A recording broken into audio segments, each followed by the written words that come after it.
This week's parsha is Parshas Shoftim. In this week's parsha, the Torah discusses the law of witnesses. And the Torah says that we need two witnesses. One witness cannot testify against a person. There are instances where we do accept the testimony of one witness, but when a person is testifying against a person, meaning that, let's say he's trying to say the person transgressed the laws of Shabbos, or let's say he's saying that this man killed someone else, or he did something which makes him liable for a certain punishment. In order for any testimony at all to be accepted, it has to be done by two people. The Sefer HaChinuch says that from this we see a tremendous lesson for ourselves. Many times you see people who are very altruistic about how they observe their Yiddishkeit, how they practice Judaism. And they say to themselves that since I'm only doing it because other people are watching me, it doesn't mean much, so I might as well not do it at all. For me, Judaism is something that I do between me, myself, and I. It has to be something which is done entirely for the sake of heaven.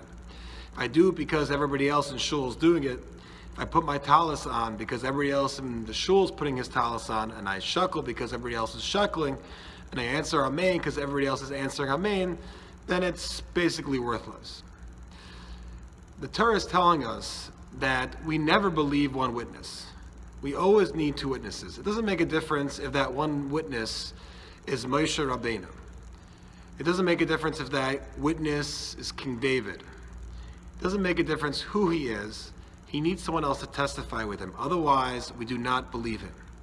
What that means is that we need that peer pressure. We need that fact checker. We need someone else there because that's the nature of who we are. That many times we do things and they will not be 100% for the right reasons, but that's because we're human. And doing things because the public is doing them, partially or even fully, has worth.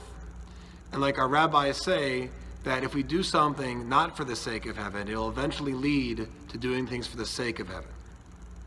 That the Sefer HaChinuch says is a lesson we see from the fact that the Torah says that we never, no matter who the witness is, we do not trust one witness, we need two witnesses.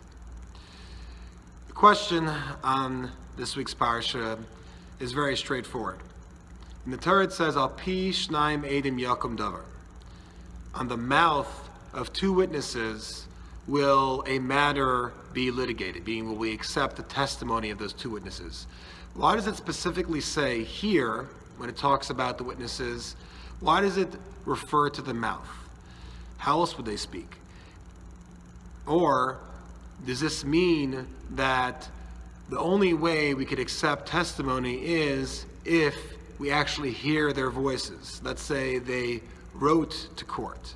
Let's say it's an affidavit. Are these types of testimonies valid in a Jewish court of law? Have a good Shabbos.